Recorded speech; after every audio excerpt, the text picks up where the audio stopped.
Cobalah Quran itu dibaca secara fasih. Kalau ingin baca fasih caranya gimana?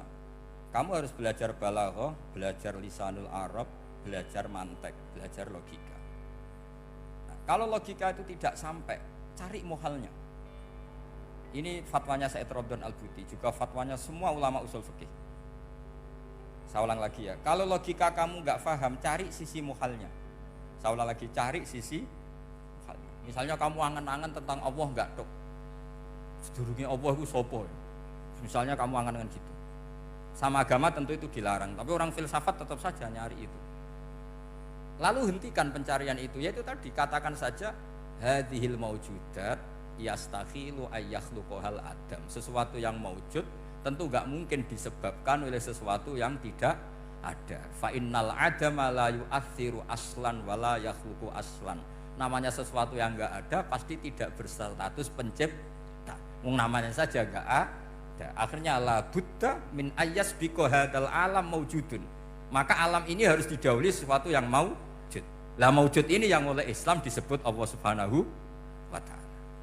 Sudah selesai di sini. Tinggal delok TV, tinggal ngopi, turu sampai setannya setruk karena nunggu mau bikin was-was itu lagi. Loh, saya itu termasuk kiai paling sering lihat sinetron. Kadang ya lihat Mak Lampir itu sering sekali. Sampai istri saya itu protes, Gus, dengan kata orang banyak orang alim kok senengane delok Mak Lampir. Karena setan mau menggoda saya tentang berpikir Allah. Jadi dia ngenteni. Kok malah mikir Mak Lampir gitu. Setelah lihat Mak Lampir biasanya saya itu lapar, terus makan. Habis makan tidur. Setannya masih nunggu mau was-was. Ternyata saya habis bangun ngopi lagi. Kadang lihat berita orang ditangkap KPK, macam-macam. Ini penting saya utarakan supaya setan itu tidak menang. Jadi ciri utama setan itu kata Rasulullah SAW, setan ini goda umatku, hadhil jibal khalaqaha Allah, hadhil ardo khalaqaha Allah, hadhil bihar khalaqaha Allah, faman khalaqaha Allah. Itu makanya banyak orang jurusan filsafat keblinger karena tanya Allah itu siapa. Kata Rasulullah, jika sampai ini maka kamu harus berhenti. Loh, berhenti tanpa dialihkan ke yang lain kan susah. Tinggal aja lihat dulu sinetron. Ya paling gampang ya Mak Lampir, kan ada takut-takutnya sedikit gitu. Karena kalau lihat sinetron anak-anak milenial itu kalau ada artis cantik sampai nangis. Karena istri kamu tidak seperti itu. Jadi ini trik ya. Trik supaya melihat TV tapi tidak nyesal. Makanya saya milihnya Anggreng Darmo, Mak Lampir. Ya saya nggak mikir maknanya, butuhnya setan ben mangkol itu. Karena ngenteni saya mikir itu, ternyata tidak mikir itu lagi. Jadi makom saya itu beda, sama-sama lihat sinetron. Mungkin saya jadi wali karena lihat sinetron. Mungkin ya.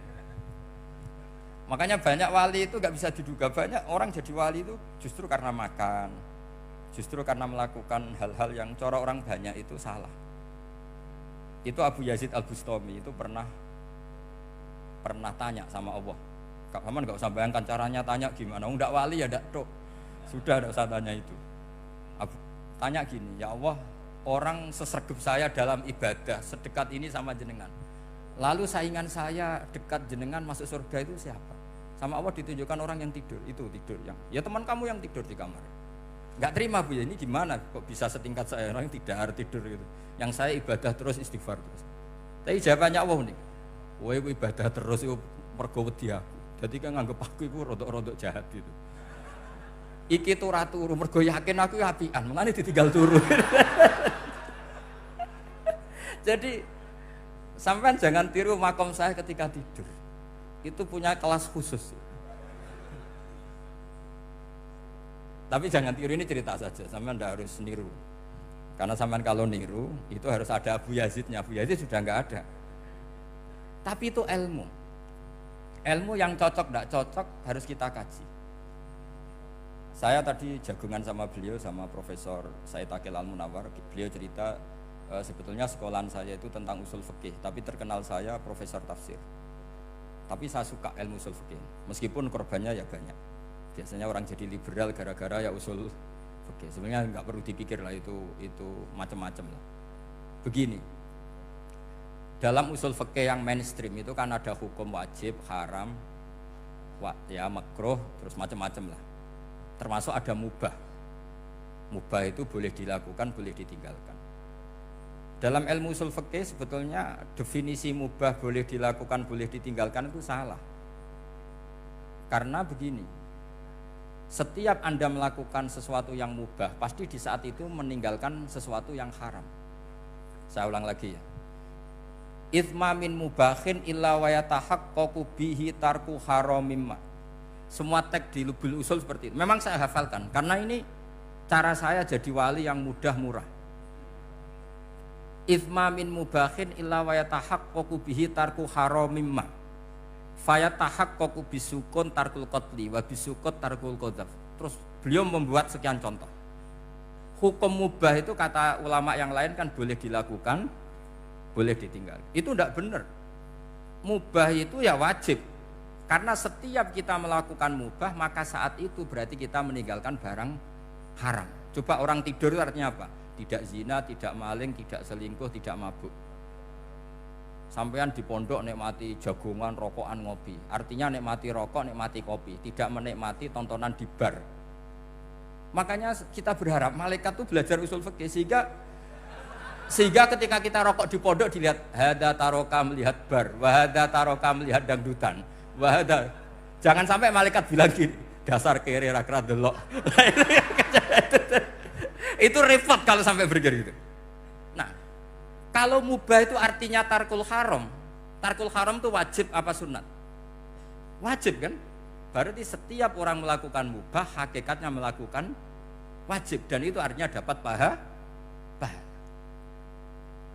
Salah sampean ngajine ra khatam, dadi nglakoni mubah iku mengira tetep mubah. Maka berbahagialah orang yang ngajinya khatam. Makanya setahu saya kiai-kiai Mbah Mun ya sering guyon. Setahu saya Mbah Mun kalau ketemu Mbah Mus ya guyon terus. Guyonnya ini adalah waminal qutbi kata Imam Ghazali. Qutbu hadzal al-istilzat bil mubahat. Poros agama ini pada akhirnya adalah nikmati sesuatu yang dibolehkan Allah Subhanahu. Orang itu kalau fasik, mau makan siang aja kalau nggak ditemani perempuan cantik nggak bisa makan. Mau jalan-jalan kalau nggak ditemani perempuan cantik nggak bisa jalan-jalan. Kalau kiai-kiai itu enggak. Gojlok-gojlokan gue seneng ira karuan. Dulu terkenalnya Kiai Bisri, Kiai diundang katanya mau ada menteri. Ternyata menterinya ya beliau tidak masak antok di sini. Karena maknanya menteri itu pembantu presiden. Semua kita adalah bantu presiden terlaksana.